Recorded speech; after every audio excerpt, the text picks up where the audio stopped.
Bonjour à toutes et à tous et bienvenue dans ce nouvel épisode du podcast de l'association Toust. Nous allons continuer le replay de notre table ronde qui a eu lieu le 11 décembre 2025 et qui s'intitulait De la répression de l'homosexualité à sa réparation, construire l'avenir grâce au passé. Dans ce nouvel épisode, après avoir vu les différentes formes de répression, pénale comme civile, on va se concentrer sur la question de la réparation. Nous allons notamment interroger les angles morts de la proposition de loi qui était, au moment de l'enregistrement de cette table ronde, sur le point d'être relue, réexaminée par l'Assemblée nationale. Donc quels sont ces angles morts et quels choix politiques révèlent-ils? C'est ce que nous allons explorer dans cet épisode. Je vous souhaite une bonne écoute.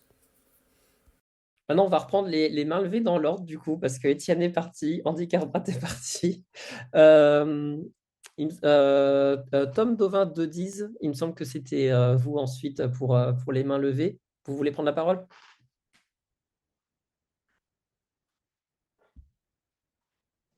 Oui, attendez, excusez-moi, j'ai eu un petit bug, j'étais en train de faire deux choses en même temps, pardon.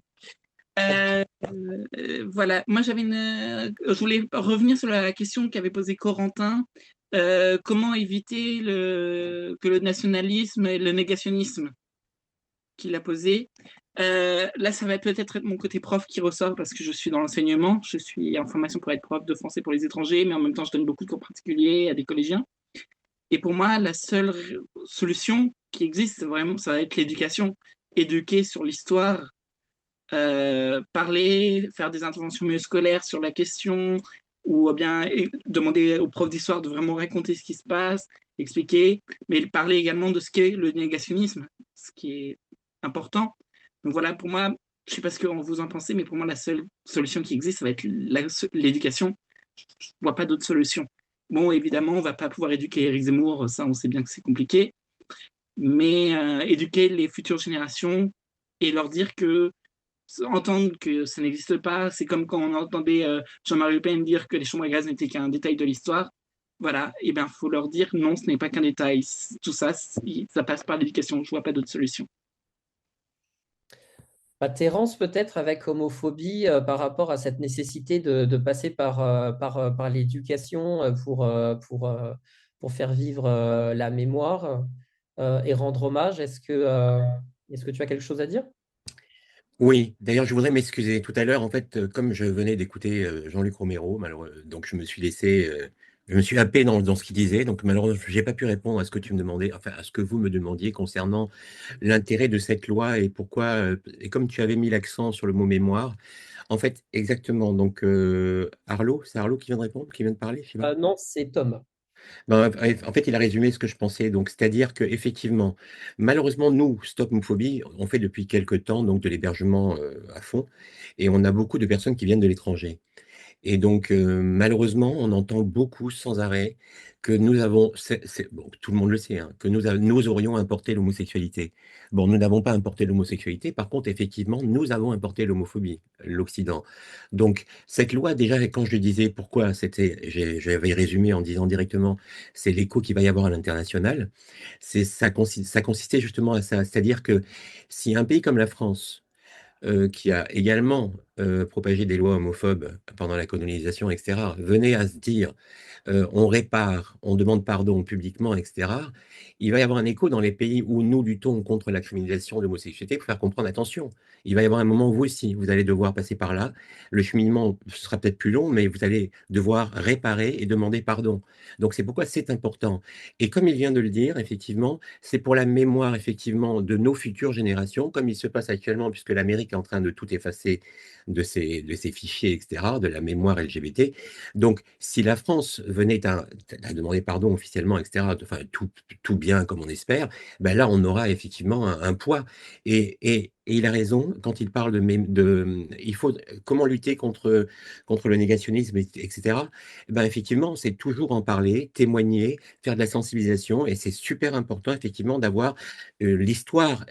Moi, quand j'écoute Monsieur Antoine Didier, je me dis, mais il y a une histoire qui est extraordinaire. Donc, et il y a, tout ça, c'est à intégrer dans nos processus scolaires. Je sais pas, si tout le monde en savait, enfin, c'est l'histoire de la France indirectement. Donc, ça devrait être plus, effectivement, et là, ça changerait beaucoup de choses, à mon avis. On apprendrait, et non plus, ce ne sera pas des propos biaisés d'associations militantes qui veulent s'imposer, etc.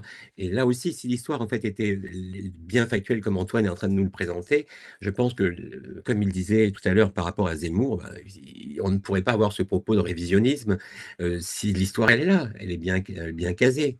Et puis pareil encore, comme Jean-Luc Romero a dit concernant l'œuvre, il faudrait là encore une plaque, si jamais ça, il faudrait une plaque commémorative. La France demande pardon à ces personnes qui ont été discriminées à tort, etc. Ce serait, voilà bien. Et sinon, voilà, alors la question, je ne sais pas si j'ai indirectement répondu. Je pense que oui, Tom, Tom, c'est bon? Moi, je voulais ajouter quelque chose, si je peux, sur la question de l'éducation, parce que sur la Ah, question même du allez-y, révisionnisme, Antoine. parce que justement, d'une part, c'est un peu ce qui a motivé ce livre et ce qui a motivé mes interventions, c'est-à-dire que quand le Parlement vote une loi où il est question de répression de l'homosexualité, c'est pas n'importe quoi. Au sens, une loi, ça a une puissance symbolique et donc on ne peut pas mettre n'importe quoi dans la loi. Et donc c'est l'enjeu déjà pour moi de, de- de cette forme de bataille historique et politique, c'est-à-dire que la loi ment et la loi instaure un mensonge de ce que j'ai exposé, de ce que Doris a exposé, puis de plein d'autres choses. C'est-à-dire que une loi qui dit que la répression de l'homosexualité ou que l'homophobie d'État, ça a été seulement ça, c'est déjà un premier problème, en fait. Il est évident que la question de l'éducation hein, est un chantier, on le sait. Euh, que la question de l'histoire, l'inclusion de tout ça dans l'enseignement de l'histoire est aussi une question. Alors des choses bougent. Moi j'ai été sollicité parfois par des rectorats pour faire des formations pour les enseignants au sein de l'éducation nationale. Donc voilà, les choses sont en train de bouger, mais effectivement, on sait par ailleurs que la présence des questions LGBT dans l'éducation est une bataille menée par des mouvements conservateurs. Donc voilà, c'est un enjeu extrêmement important. Et ça recoupe un troisième point qui est justement la forme même de la réparation, puisque ce qu'on observe dans d'autres pays qui ont mis en place ces politiques de réparation, c'est que la réparation a été pensée de manière individuelle, à destination des individus qui ont été victimes de la répression, mais la réparation a été aussi pensée de manière collective. C'est le nom qu'on donne des réparations collectives. C'est ce qu'a mis par exemple en place l'Allemagne, c'est ce qu'a fait aussi le Canada, en allouant des financements à des structures associatives ou à des fondations, à la fois pour encourager la recherche, mais aussi pour mettre en place des programmes de transmission culturelle, des expositions, des conférences, des publications, etc. Et puis aussi pour lutter contre les LGBT-phobies dans le présent. Et c'est quelque chose pour moi d'extrêmement important, c'est-à-dire que il s'agit à la fois de réparer une violence qui a été faite à des personnes précises, qui ont été visés dans leur chair et dans leur existence, mais il s'agit aussi de réparer une domination structurelle.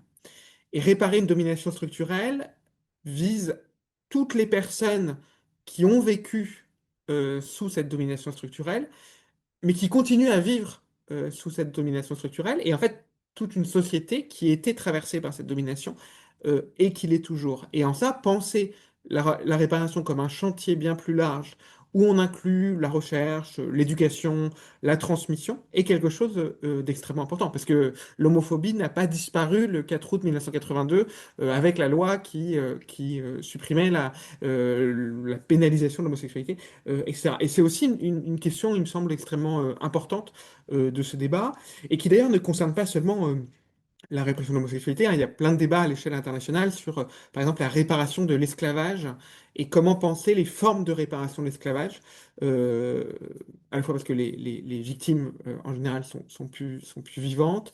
Est-ce que ça vise seulement les descendants des victimes ou est-ce qu'il faut le penser comme une manière de s'intéresser au racisme, aux violences raciales et à la manière dont elles perdurent dans le présent, par de multiples formes? Du coup, Antoine Didier, c'est quoi votre avis sur la façon que l'Allemagne a eu de réparer collectivement avec son centre de recherche? Je connais pas j'ai pas analysé dans le détail, mais la manière dont justement cette fondation a été mise en place me semble quelque chose d'extrêmement important. Et je regrette qu'en France, les débats parlementaires ne soient pas allés sur ce terrain-là, voire dès que la question a été soulevée, et été évacuée dans les débats parlementaires, puisqu'on peut dire que une politique de réparation, c'est réparer une dette, s'acquitter d'une dette envers des personnes, et cette dette, elle ne se limite pas, encore une fois, aux personnes qui ont été individuellement touchées. Et dans le cas du Canada, c'était aussi, le mécanisme est intéressant. Il consistait à se dire qu'un certain nombre de personnes qui auraient dû avoir réparation étaient déjà mortes, et donc il était trop tard pour réparer, mais que on pouvait estimer une somme d'argent avec une estimation du nombre de personnes victimes de cette répression. Et que cette somme d'argent, eh ben, l'État n'allait pas la garder pour lui, mais allait trouver un autre mode d'allocation, et donc par ces financements dont je parlais. Sachant que en l'état actuel des débats parlementaires, il n'y a même plus d'indemnisation, hein. Il n'y a même plus d'indemnité pour les personnes victimes dans le texte tel qu'il existe actuellement. Et il n'est pas du tout certain que l'Assemblée nationale rétablisse des indemnités la semaine prochaine. Donc on n'en est même pas au stade de la réflexion sur une indemnisation, sur des formes de réparation collective, financement de centres d'archives, financement de recherche, d'expositions, de programmes culturels, de conférences, et puis plein d'autres choses dont je n'ai même pas idée, mais qu'on peut inventer aussi. C'est la question, c'est-à-dire comment peut-on trouver des modalités pour faire réparation? Tout à fait. Merci beaucoup. Arlo, du coup, qui lève la main depuis tout à l'heure, désolé. Merci. Arlo, je vous en prie, maintenant c'est à vous.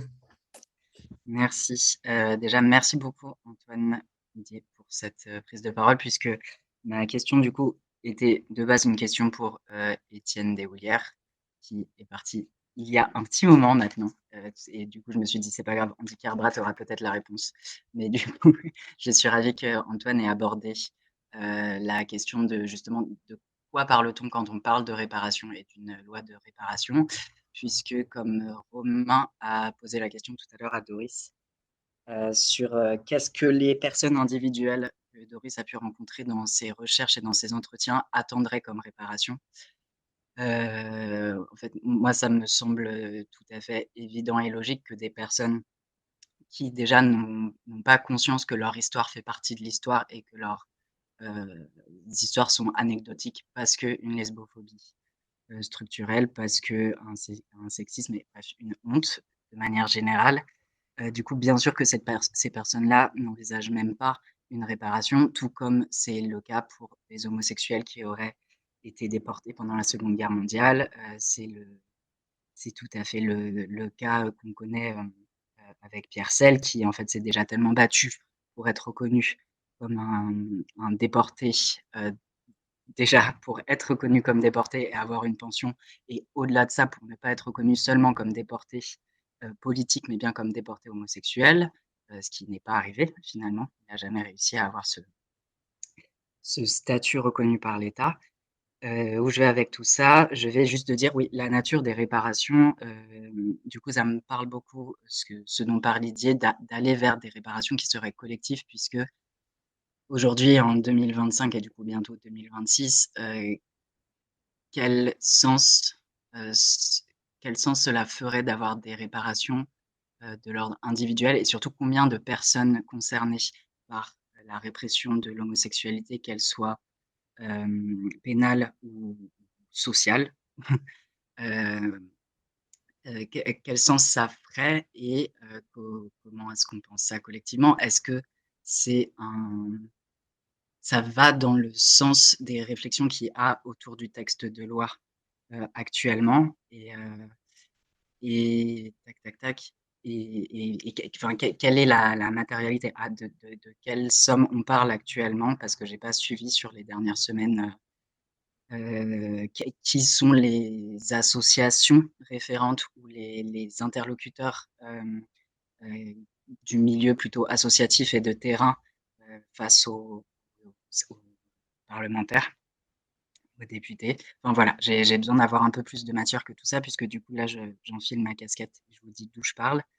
Du coup je suis Arlo, je suis militant pour les archives queer et la mémoire. Je fais partie du collectif d'archives de Derrière les fagottes à Toulouse. Je suis aussi membre du réseau Big Data, du coup, du réseau francophone d'archives, de centres d'archives et de bibliothèques, qui rassemble plus d'une quinzaine de collectifs. aujourd'hui. Et du coup, ce sont des questions qui sont très présentes dans notre travail actuellement, puisque on travaille avec très peu de moyens financiers alloués. Et en fait, on a envie de savoir jusqu'à combien de temps on travaille en, autant bénévolement avec si peu de moyens et surtout avec si peu d'espace pour le faire et de retentissement. Alors qu'en fait, on est nombreux et que, comme on parlait Doris tout à l'heure, 250 mètres linéaires d'archives pour un seul collectif, c'est énorme. C'est un collectif qui date du début des années 80. Multiplier ça par le nombre d'associations qui a existé et qui, juste d'associations déclarées en préfecture, qui a participé à produire de la documentation. Et en fait, le nombre de documents à récupérer et à sauver encore aujourd'hui est démentiel. Et en fait, tout ça, ce sont des chiffres qui coûtent aussi. Et c'est un peu ça qu'on essaye de faire valoir. C'est que la mémoire et le souvenir et la transmission orale est quelque chose de très riche et précieux.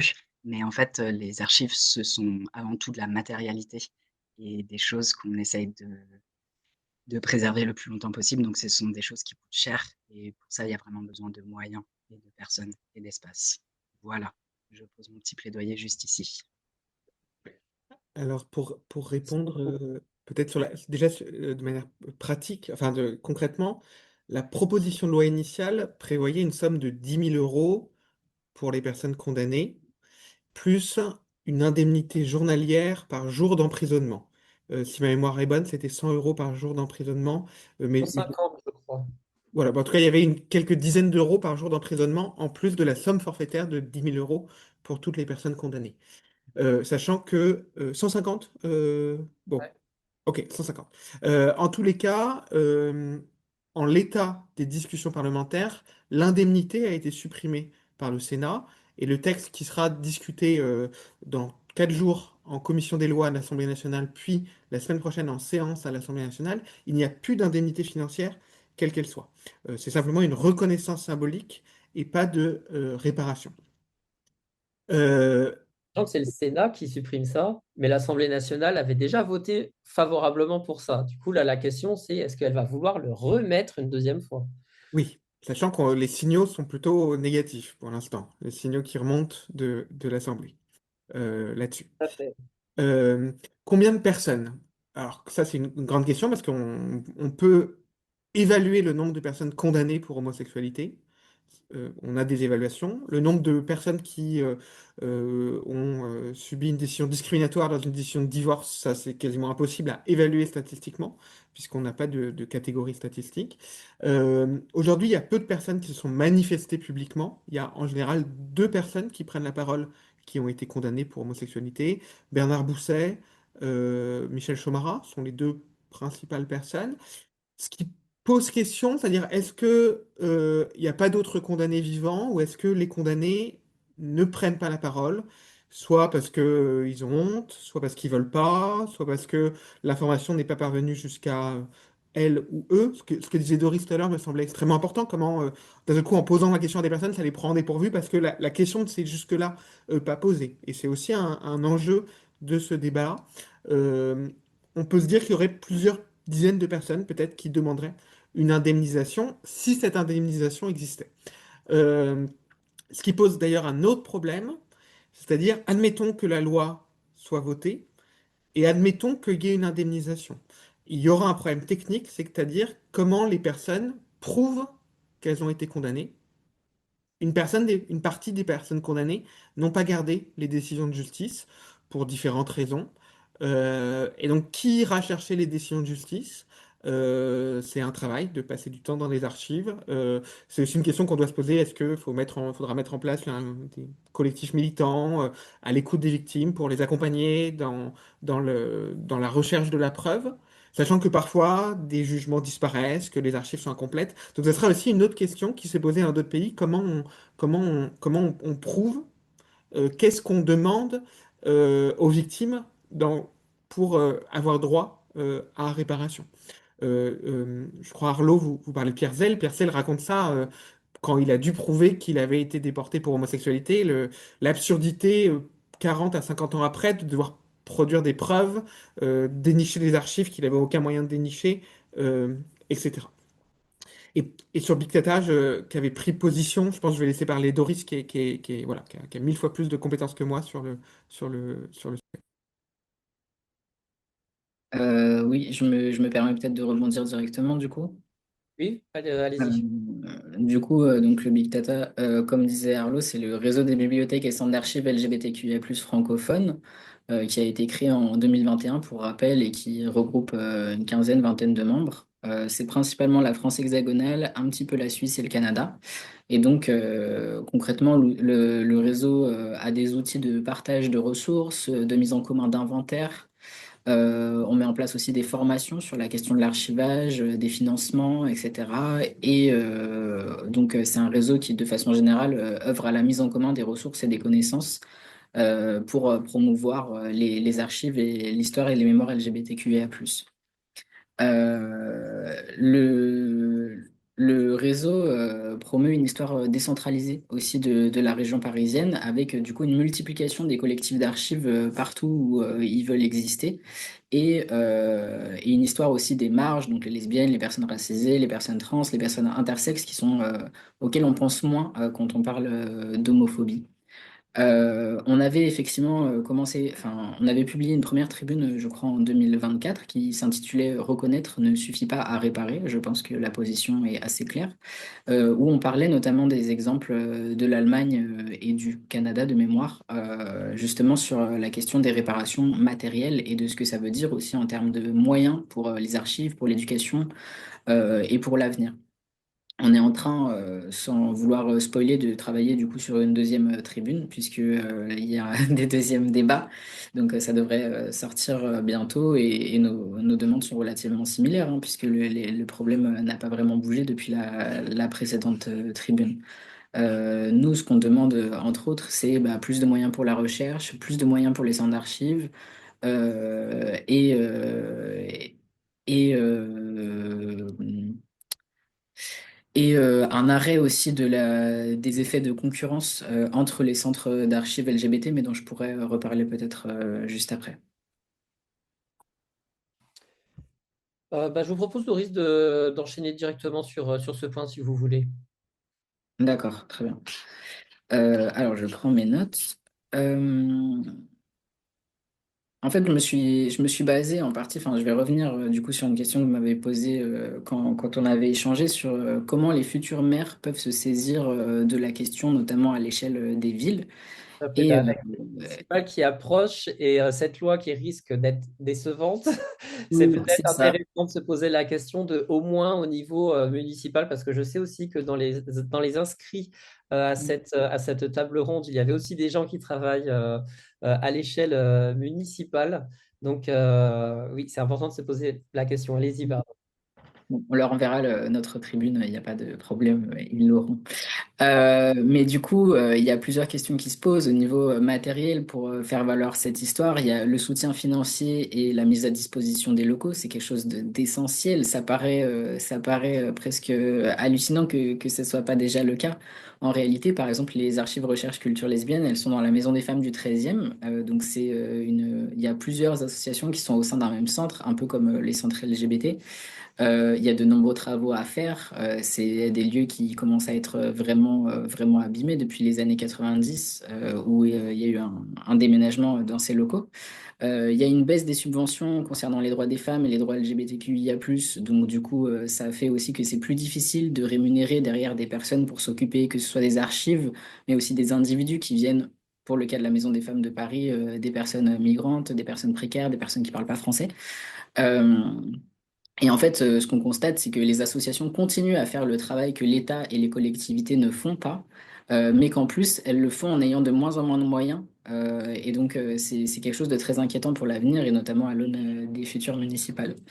Quand on parle de mise à disposition de locaux, c'est dommage que Jean-Luc Romero-Michel ne soit plus là, mais quand on parle de locaux, on parle de locaux adaptés pour la gestion des archives, c'est-à-dire ça peut pas juste être une pièce. Il faut des locaux qui soient pas inondables, qui soient accessibles au public, notamment PMR, où il n'y ait pas d'humidité, il n'y ait pas de moisissure, puisqu'on parle d'archives, on parle de livres, donc c'est des choses qui sont très sensibles, avec une résistance au sol suffisante à toute la charge du papier. Il ne faut pas fissurer les dalles de béton sur lesquelles on s'installe. Et en fait, ça, c'est des choses qui passent complètement au-delà des équipes qui nous écoutent pas forcément aussi, j'ai l'impression, qui nous entendent pas ou qui mettent pas les moyens pour donner de tels locaux. Suffisamment d'espace à la fois pour la quantité d'archives qu'on a. Je parlais des 250 mètres linéaires des archives lesbiennes, mais je demandais tout à l'heure à Mémoire des sexualités à Marseille, ils ont aussi plus d'une centaine de mètres linéaires d'archives, de livres, sachant que tout ça est souvent sous-estimé parce que c'est difficile parfois de faire le comptage. Donc on a besoin d'un espace de stockage d'une part, mais aussi quand on parle de transmission d'histoire et de facilité d'accès aux archives, on parle aussi d'un espace d'accueil. C'est-à-dire que, il faut aussi pouvoir avoir des salles de lecture pour que les personnes puissent confortablement venir étudier. Et il faut avoir aussi des bénévoles qui sont disponibles. Les archives lesbiennes, elles ouvrent les mercredis après-midi et une fois par mois les mercredis soirs sur du temps bénévole. C'est pas facile pour tout le monde de se déplacer un mercredi après-midi pour en apprendre plus sur l'histoire des archives. Donc ça pose aussi une question de l'accessibilité, au-delà des restrictions voilà, sur les dossiers de justice pénale, etc. Même les associations ont du mal à rendre accessibles leurs propres archives, mais parce on travaille à côté, en fait, on a une vie qui fait que c'est plus difficile de se rendre accessible. Je parlais enfin des logiques de concurrence, parce que pour moi c'est primordial en fait dans la question des réparations, dans la question des subventions, etc. Et c'est intéressant que Jean-Luc Romero en ait parlé tout à l'heure. Il a dit oui, on a un centre. Bon, les archives lesbiennes et l'Académie gay et lesbienne faisaient partie du projet de centre d'archives avec le collectif parisien, les ARCL et l'Académie gay et lesbienne à la base. Mais maintenant, les ARCL ne sont plus dedans. On se demande si ça va se reproduire, etc. Le problème, c'est que en fait, nous, on a une volonté qui est plutôt de la multiplication et pas de la centralisation. Et donc, avoir des logiques qui favorisent la concurrence et la centralisation des archives, c'est quelque chose qui paraît un peu contre nature, presque avec l'essaimage de tous les collectifs militants qui ont pu exister au fil des ans. On le voit en fait aussi dans le discours public, comme le collectif parisien demande un local depuis des années maintenant, et ben, dans la façon de faire le plaidoyer, parfois la presse peut avoir le sentiment que c'est le seul qui existe. Et ça, c'est vraiment dommageable. Là, on a un article du Parisien qui est sorti il n'y a pas longtemps qui disait que c'était le premier centre d'archives LGBTQIA+ de France. Mais c'est faux, il y en a depuis les années 80. Et donc, on se retrouve avec aussi une falsification de l'histoire par cette logique en fait de visibilisation et de concurrence. Si on ne se visibilise pas, on n'a pas d'argent. Et du coup, forcément, ça crée de la concurrence parce que derrière nous, quand on fait les demandes de subvention, on nous dit, oui, mais il y a un autre collectif là qui existe à côté de vous. Pourquoi vous n'êtes pas amis? Pourquoi est-ce qu'on vous devrait vous donner plus d'argent à vous qu'à eux? Pourquoi est-ce qu'on ne pourrait pas juste tous vous mettre et donner moins d'argent? Ce serait quand même plus pratique. Et donc, nous, quand on nous demande, quand on fait des demandes de subvention, on nous demande est-ce que vous avez des liens? Est-ce que vous êtes ensemble? Pourquoi est-ce que vous n'êtes pas dans le même lieu? Et nous, ce qu'on répond, c'est qu'en fait, on a le droit aussi d'avoir des existences, des histoires, des orientations politiques, des mixités différentes, et que ça ne nous empêche pas de travailler ensemble. Et on le voit en fait avec le réseau Big Data, qui est une réponse à cette question-là. On travaille ensemble, mais on n'est pas obligé d'être ensemble H24 et on n'est pas obligé de prendre des positions similaires tout le temps. Et en fait, c'est très très important que ces orientations différentes puissent exister. Parce que ça fait la pluralité des récits, ça fait la pluralité des archives, ça fait la pluralité des lieux d'accueil. Et du coup, ça paraît, enfin, l'exemple parisien, il est tristement emblématique de la logique de mise en concurrence qui est formée en fait par les collectivités pour des questions de subvention.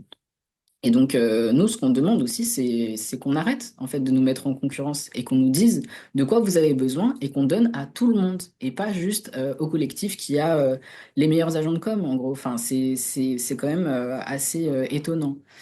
Et je rejoins du coup tout à fait les Tom, Antoine, Arlo, Terence et tout ça sur la question de l'éducation.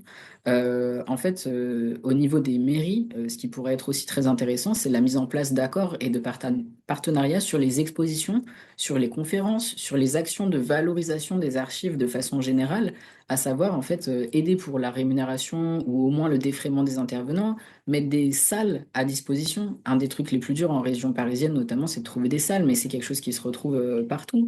Si le collectif des Fagottes à Toulouse n'a pas un local suffisamment grand pour accueillir du monde, bah, comment est-ce qu'ils font pour organiser des conférences? Ça demande une organisation supplémentaire qui est difficile à mettre en place quand on est des militants.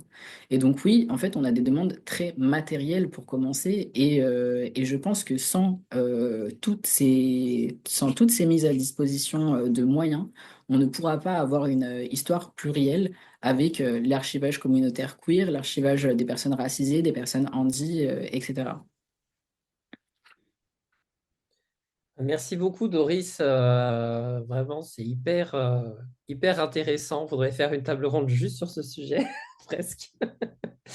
Euh, Effectivement, c'est quelque chose dont on ne pense pas forcément, mais qui est aussi à défendre. La réparation, en plus, comme je disais tout à l'heure, c'est l'hypocrisie du Sénat qui dit ah, mais on ne va pas donner d'argent à des individus parce que c'est mieux de faire comme l'Allemagne, de faire une réparation collective, mais en fait, ils ne le font pas. C'est-à-dire qu'il n'y a pas plus de subventions, il n'y a pas plus de moyens. Enfin, donc, en fait, ils veulent rien faire en réalité. C'est le fond de leur propos, j'ai l'impression. Alors que c'est sans les archives, il y a pas d'éducation. Sans éducation, il n'y a pas de mémoire. Sans mémoire, on recommence les discriminations. Donc, en réalité, il n'y a pas de lutte contre les discriminations sans soutien aux archives, qui sont déjà, en plus, je tiens quand même à le souligner, principalement tenues par des gens déjà bénévoles. Donc, au bout d'un moment, on ne peut pas faire plus, quoi. Donc, merci beaucoup, Doris. Je vois Antoine acquiescer vivement. On va revenir sur votre tribune. Antoine, juste, Tom, vous levez la main. Tom, allez-y, prenez la parole. Oui, en fait, j'aimerais poser une question à Doris. Par exemple, pour les archives, est-ce qu'il y a une numérisation de vos archives? Est-ce que on peut y accéder? C'est des ressources auxquelles on peut accéder en ligne? Alors, la question des archives et de la numérisation, c'est quelque chose c'est un plus gros sujet que les gens ne réalisent de prime abord. Donc, pour le coup, je vais prendre ma casquette d'archiviste, je me permets. La numérisation, c'est une opération qui demande beaucoup de moyens, qui demande beaucoup de temps aussi, et qui ensuite demande de l'espace de stockage. Et donc, c'est une opération à part entière qui souvent n'est pas priorisé parce qu'on est déjà en train d'essayer de s'occuper des documents qui sont sous notre nez. C'est-à-dire que si on n'arrive pas à si on a déjà du mal à s'occuper de la quantité de documents qu'on a face à nous, des inventaires, de la mise en place, etc., on ne peut pas en plus commencer à faire des campagnes de numérisation avec des scanners, etc. Donc pour certaines personnes, et ça je parle que pour les ARCL parce que je ne peux pas dire ce que font les autres collectifs, mais si on a quelqu'un qui est vraiment très loin, qui demande juste un scan de une chose, etc., on va effectivement essayer de mettre quelque chose en place pour que cette personne puisse avoir accès aux archives. Mais de façon plus générale, il nous est totalement impossible actuellement d'envisager des grandes campagnes de numérisation. Par contre, si jamais on a des éléments qui sont d'ores et déjà numériques, le jour où on aura une bonne plateforme de mise à disposition numérique de ces archives, bien sûr qu'on les mettra en place. C'est des questions qu'il y a aux archives lesbiennes de façon assez régulière. Je voulais dire autre chose, mais j'ai oublié quoi. Oui, et d'ailleurs, la question de la numérisation parfois revient de façon problématique, c'est-à-dire que parfois les gens se disent si on numérise, on n'a plus besoin d'espace, parce qu'en fait tout sera en ligne, donc on n'a plus besoin d'un local, donc on n'a plus besoin d'argent, parce que c'est un peu le self-service entre guillemets. Et du coup, la question de la numérisation des fois est aussi problématique parce qu'on nous dit mais vous avez qu'à numériser, il y aura plus de problème. Alors que dans la gestion des archives, on oublie en fait tout le côté justement communautaire, c'est-à-dire faire communauté autour de ces archives. Comment est-ce qu'on apprend à lire des archives? Il y a des personnes qui arrivent qui ne savent pas faire une recherche. Donc on ne va pas que faire de la numérisation. Je sais très bien que c'est pas du tout ce que tu voulais dire, Tom, mais je me permets de prendre la perche pour en parler. Donc après, sur la question de la numérisation, plus généralement, ça dépend de chaque collectif, de ses moyens. Euh, et, euh, Et j'espère qu'il y aura les moyens nécessaires un jour pour rendre ces archives disponibles de façon numérique. Je vous propose de nous arrêter là pour le moment. Nous arrivons au bout de cette série de replays de notre table ronde, mais une question reste clé. Qui décide de ce qu'on peut savoir et de ce qu'on doit oublier ? Dans l'épisode 6, qui sera le dernier de la série, Antoine Didier racontera pourquoi, en France, accéder aux archives peut devenir un parcours du combattant et pourquoi c'est un verrou politique majeur au moment même où l'on prétend en réparer. À la veille des élections municipales de 2026, nous évoquerons aussi le rôle des villes et des maires dans la lutte contre le révisionnisme. Pour tout ça, je vous donne rendez-vous donc dans le prochain épisode. Merci de votre soutien, à bientôt.